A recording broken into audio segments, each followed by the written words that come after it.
Kia ora, my name is Tony Marie Smith and thank you for tuning into the 2022 New Plymouth Mayoral Candidate Interview Series, the purpose of which is to give you, resident of New Plymouth, a better idea of who your candidates are, a bit beyond those little written blurbs and the FAQs on the NPDC Know Your Candidate website. But if you'd like to see the answers to those, I will pop a link to that webpage in the video description below. This afternoon, I am joined by Councillor Murray Chong. How are you? I'm not bad. How are you? Good, all good. Yeah. Thank you very much during your busy campaigning time to come and speak to me. Really appreciate it. So if you've watched these videos before, you'll know that I'm asking all the candidates the same 5 questions to make it fair in comparison of answers. So we'll get into it, eh? Right, so arguably every person who puts themselves forward to be mayor are going to say that they are the right person for the job. But if that were true, then it wouldn't matter who we voted for. But even though we have these different skills and qualities, generally the value of that can depend upon what's needed at the time.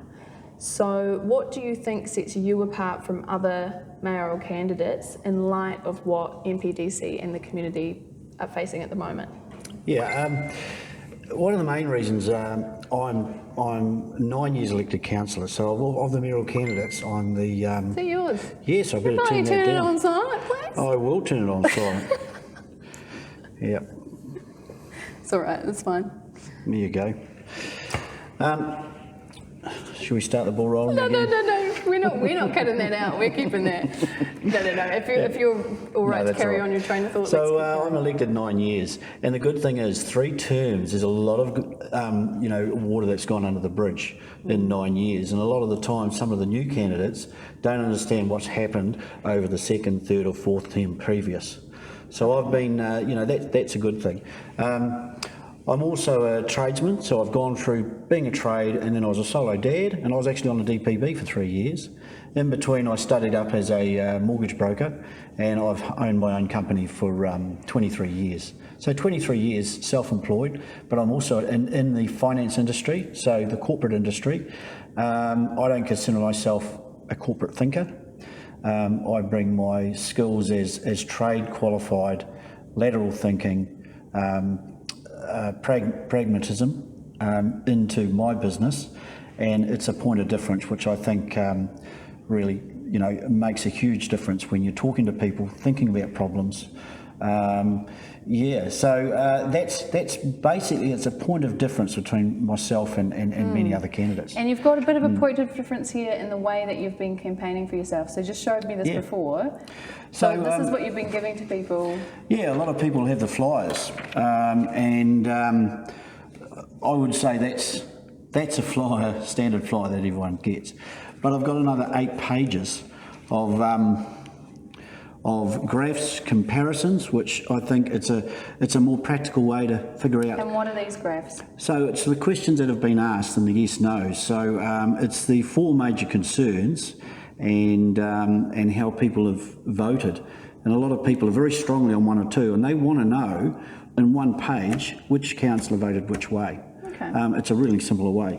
I've also got these graphs. So, the graphs on the potential costs and the potential overruns. That graph, I don't know if you can see it, the red, that's our rate rises over the next 10 years compared to the last few years. Okay, and so you've created these to give the people you're speaking to just a really clear idea of the common things that people are asking about. That's right, and I'm also encouraging them to ring me direct, have a look at this, because a lot of people, sometimes they can't relate to graphs. Okay, if somebody wants one of these, where do they get one? Well, if they see me in my vehicle, I'm everywhere, but they can grab that, or if at my office, that's another thing. Everyone knows, well, most people know where my office is. Is that on your Northgate. house? Yep. Yeah. So pop in and knock on the door. I'm very approachable like that, and I challenge other people to know where the other mayoral candidates or even councillors live. Most people know where I live. Well, you do have a billboard outside with you in an astronaut suit, so yeah, I know. It's a bit of a giveaway. So it's been really good, but I get a lot of people approaching me, coming to me and talking to me, and that's technically in my office, but it's my office home. So I'm very approachable at all hours of the day. I think this is quite a good initiative. So thank you. So I encourage them to look at that, and if they've got issues or if they've got queries relating to the graphs, give me a ring and we can talk about it. Okay, Really great. important. Thank you. Yeah, take them up on that if you're interested. Right. So as you mentioned, you've been on council for 3 terms, so 9 years. So you've got an idea of what goes on in there. If elected to the role of mayor, this is what I've been calling the humility test. That's all right. What aspects of the role might you expect to challenge you most, and what skills or areas of knowledge do you feel you could perhaps develop further? It's an interesting one because a lot of people, and that question's been answered in this very form on the back pages as well. A lot of people say you're a bit controversial, Murray, to be mayor. A mayor position is completely different to a councillor's position. A councillor's position is supposed to ask the questions and represent them. The mayor is one that brings a team together, both ratepayers, councillors and managers, to see if we can do things in a better way to work for a positive result. That all gets discussed in the council chambers. Now it's called a debating chamber for a damn good reason. If we're all supposed to agree and all agree on the same thing, it'd be called agreeing chambers, but it's not. We need to have these issues to be discussed. So it's my job to make sure the issues are brought forward, okay, as a mayor. Council's a completely different role, but it's my job as a mayor to bring these issues forward to be discussed and fully be answered and questioned so we can come out with a positive result for everyone. Yes, and is there anything in that you feel might challenge you? Is there anything that you feel like, that's something that going forward, developing myself, progressing further in local government, I could work on? Is there anything in there? A little bit of my dark humour. I think I need to quieten down on that. Tone back? But I mean, if you noticed in the last year or two, I haven't had actually too much controversy, and it's mainly dark humour, and I've got a few trolls, and they seem to pick on that. I will not put up with trolls as mayor. I will expose them. We don't need that. They cause angst to the person they troll and a lot of people. We've got problems in this world and we don't need trolls trolling everyone. And it's a big reason why a lot of people won't stand for council, because there's people sitting on the sidelines, trying to discredit people, and it's not good. Yet those trolls aren't doing anything themselves. So I won't put up with trolls as a mayor. Okay, cool. Yeah, I think that's good. All right, so Three Waters is a hot topic. More hot topic than potholes, just, barely. I know. So anyway, this question is not about your stance on the Three Waters reform. And if you watching want to know Murray's stance on that, you can go to the FAQ website, the NPDC page, and they talk about stance. But for me, this question is more about your perception of community feeling. Yep. So regardless of stance, what do you see are the key reasons the Three Waters reform has received such fierce opposition? The costs aren't, I don't think they're being honest with the costs. The Three Waters, we've been told it's going to create another 9,600 jobs. Now, as far as New Plymouth goes and our population base, that's around about 190 extra positions. How do we pay for that? I mean, even at $50,000 a position, and it's going to be considerably a lot more than that, that's an extra $10 million. That's an extra 10% in rates. Now people say, oh yeah, but the government's going to be paying for that because it's in Three Waters.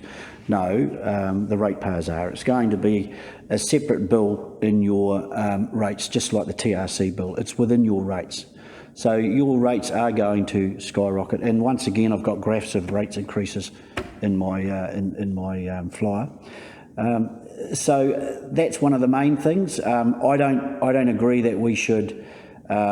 Three Waters is, I think it's not about the quality of our water. It's more about the control of our water, and we don't need it to be controlled by different entities. I guess based on race, of course. I mean, I'm I'm not going to hide the elephant in the room. I don't think we need to do that as a country. And this is an experiment going forward of where they want to head us, and I just don't feel comfortable with it. So, you know, they're... And do you think that that's a shared feeling? So you say you don't feel comfortable with it, but do you think that that's where some of the opposition is coming from as well? I think so, yeah. Some of the opposition, that's where it's coming from, yeah. There'll be extra cost involved. If the government really cared about our water, because what they're saying, it's about, they shouldn't worry about who's running it, they should worry about how do we fund it. One of their biggest things is some councils can't afford the lending. We're lucky as a council, we can, and we have adjusted our rates for that. However, we will be footing to the bill of other councils in other regions that haven't. So a lot of our projects won't even be done, but we will have to pay the same as them. Right.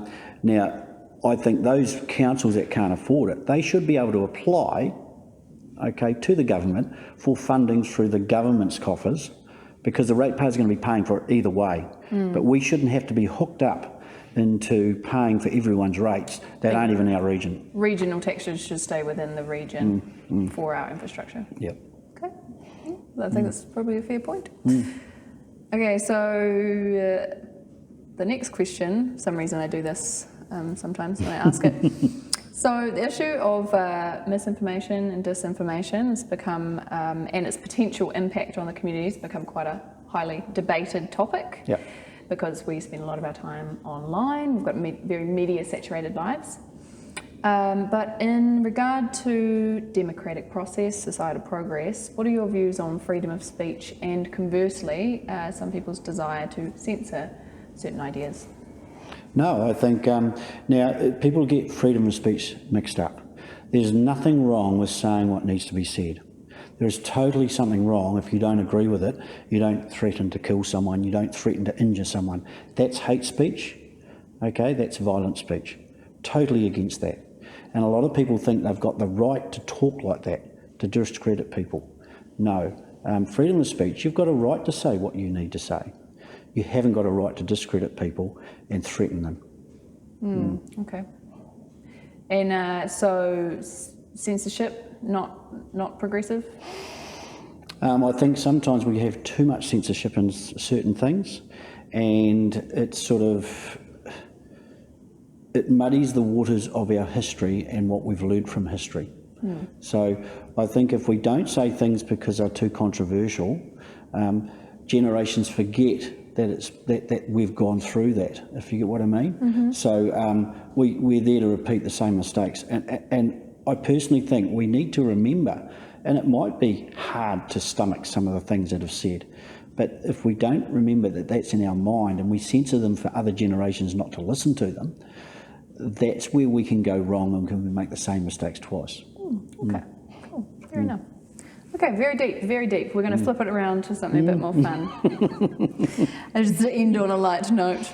Can you please give me a campaign catchphrase that includes your name? Well, if you vote for me, you won't go wrong with the Chong. Won't go wrong with Chong. Oh yeah, nice. That's the thing is, I've been suggesting catchphrases for people. That's what I was going to suggest for you. Yeah. So I don't. So I don't really have anything else except for maybe come along and vote for Chong. No. Well, I mean, I was going to be Muzz for Mayor, but I think someone else has taken that. Yeah, and he's got a whole lot of t-shirts, and he's got. Well, he's got the Muzz for Mullet for Mayor, I think. So yeah. So no, but when I mean can't go wrong for Chong, I'm just saying the way I think, you know, it's important. It's not about me. It's about the ratepayers.